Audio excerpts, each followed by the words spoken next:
Hi everybody, welcome to By Library. I am Manisha and today's topic of discussion will be in continuation जो हम BRC के बारे में बात कर रहे हैं. Subsequent जो भी वीडियोस आएंगे that they will be related to BRC exam only. पहला जो क्वेश्चन आज मैं पिकअप कर रही हूँ इस कि आपकी जो BRC का एग्ज़ाम है उसमें लाइफ साइंसेस से ही क्वेश्चंस आते हैं या फिर केमिस्ट्री भी पूछी जाती है.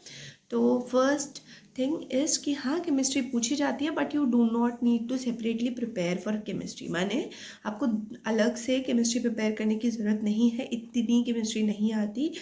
5 to 6 क्वेश्चंस या 7 क्वेश्चंस आपको ज़्यादा से ज़्यादा मिल जाएंगे जिसमें से 3-4 आपने जो 10 तक की केमिस्ट्री पढ़ी है उससे क्लियर हो जाएंगे.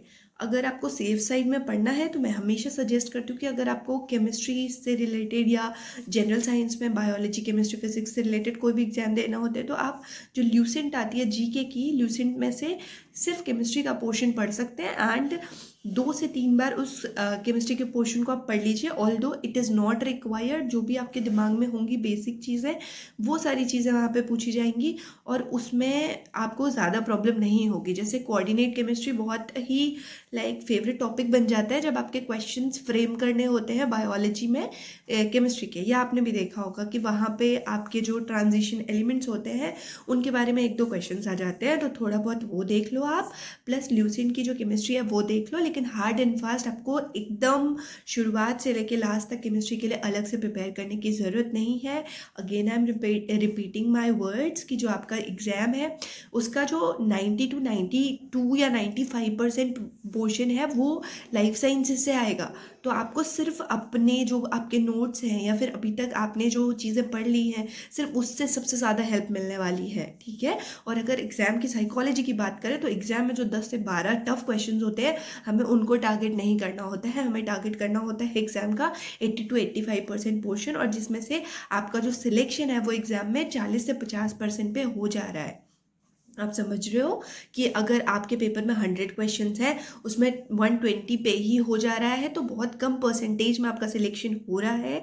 इसलिए do not fall for the trap कि हमें केमिस्ट्री कहीं से उठा के शुरुआत से लास्ट तक पढ़नी है. बिल्कुल नहीं पढ़नी है. हाँ आती है. 1-2 आपको फिजिक्स के भी केमिस्ट्री वाले क्वेश्चंस मिल जाएंगे बट वो बहुत ईजी होंगे. ठीक है. मैंने अलग से कहीं से कोई सोर्स रेफर नहीं किया था. आपको भी वो करने की ज़रूरत नहीं है. आपके लिए जो सबसे इंपॉर्टेंट चीज़ है that is speed and accuracy. उसके लिए आपको डेली क्वेश्चंस प्रैक्टिस करने हैं जो आपके लिए बहुत इंपॉर्टेंट हो जाते हैं. प्लस आपको अपना जो सब्जेक्ट आपने पढ़ा है उसको बहुत ही अच्छे तरीके से टिप्स पे रखना है, फिंगर टिप्स पे रखना है, क्योंकि आपको वहाँ पे बहुत फास्ट देना है. ठीक है. बहुत फास्ट आंसर्स करने हैं. तो अब फाइनल थिंग कि आपको केमिस्ट्री से क्या आता है, किधर से रेफर करना है. तो अगर कुछ अलग से रेफर नहीं करना है, अगर आप करना चाहते हो तो आप ल्यूसेंट से कर लो. ऑल्दो उसकी भी ज़रूरत नहीं पड़ती. थोड़ा बहुत कोऑर्डिनेट केमिस्ट्री के ट्रांजिशन एलिमेंट्स पढ़ लेना. एटॉमिक नंबर्स आपको पता होने चाहिए. आइसोटोप्स पता होने चाहिए जो कि बहुत ही कॉमन चीज़ें हैं.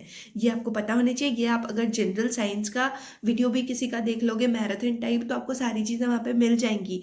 बट अलग से आपको ये प्रिपेयर नहीं करना है कि आप इसको टाइम डिवोट कर रहे हो अलग से. नहीं, आप 1 दिन या 2 दिन में इसको करके रख लो अपने पास जो भी आपका सोर्स है.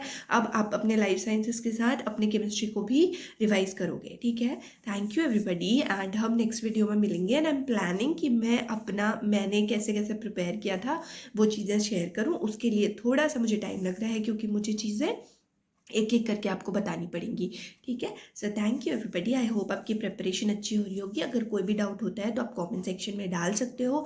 आप उस ग्रुप में ऐड हो सकते हो. अलग से कुछ अभी उस चैनल पे चल नहीं रहा है बट सब्सिक्वेंटली चलेगा क्योंकि अभी सिर्फ शुरुआत हुई है. अभी मेरी तरफ से भी सिर्फ शुरुआत हुई है.